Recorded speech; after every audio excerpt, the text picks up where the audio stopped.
The Science of Getting Rich by Wallace D. Wattles. Chapter 15, The Advancing Man. What I have said in the last chapter applies as well to the professional man and the wage earner as to the man who is engaged in mercantile business. No matter whether you are a physician, a teacher, or a clergyman, if you can give increase of life to others and make them sensible of the fact, they will be attracted to you and you will get rich.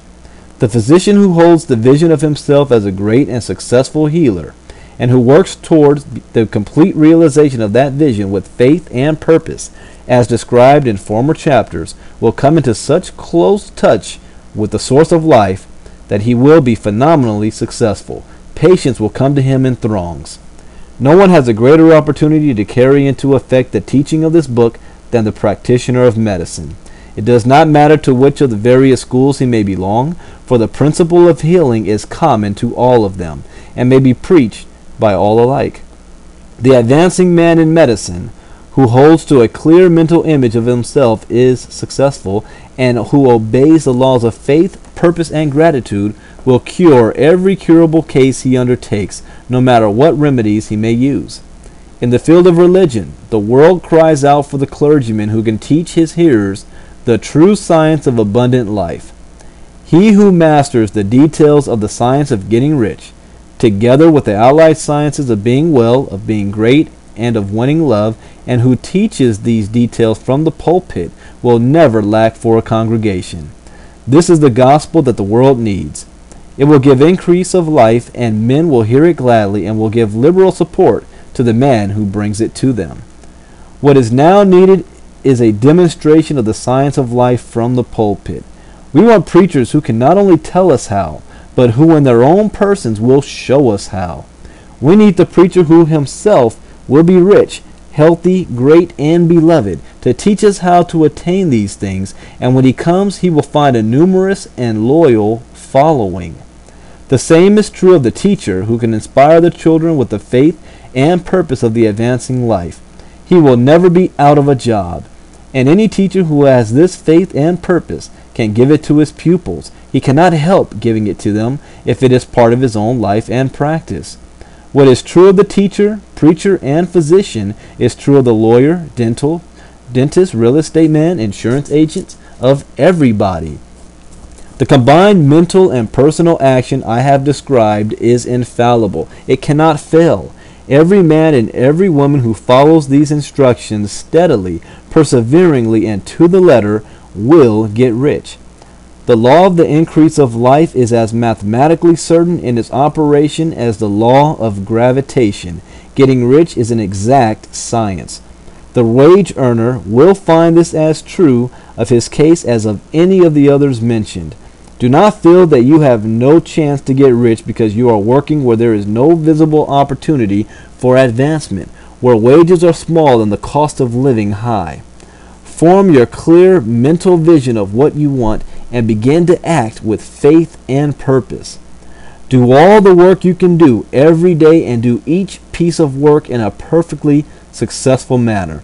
Put the power of success and the purpose to get rich into everything that you do.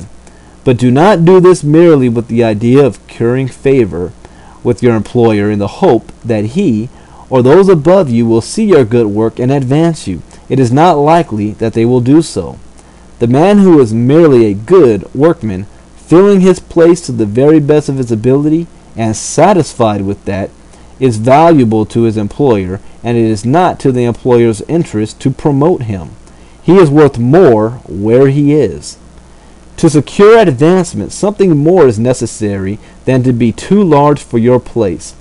The man who is certain to advance is the one who is too big for his place, and who has a clear concept of what he wants to be, who knows that he can become what he wants to be, and who is determined to be what he wants to be.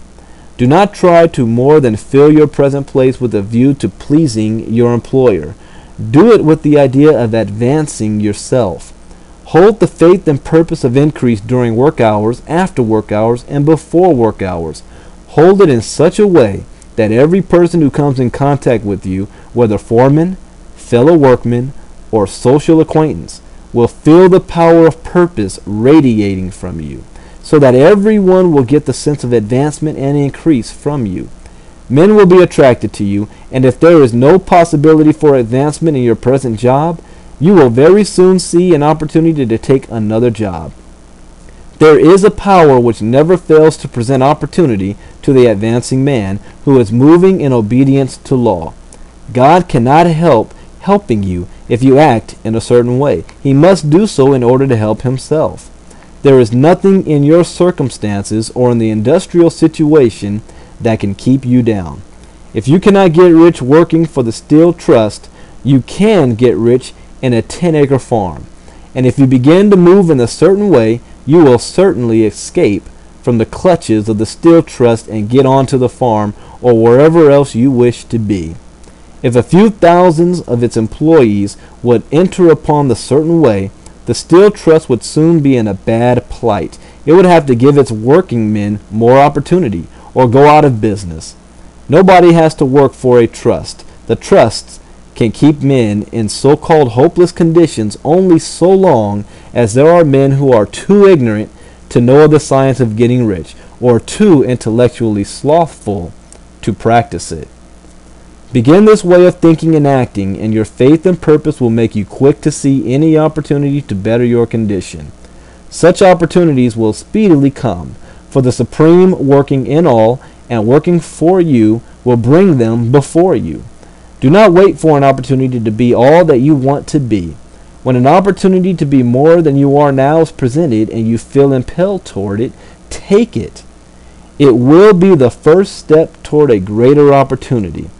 There is no such thing possible in this universe as a lack of opportunities for the man who is willing and living the advancing life.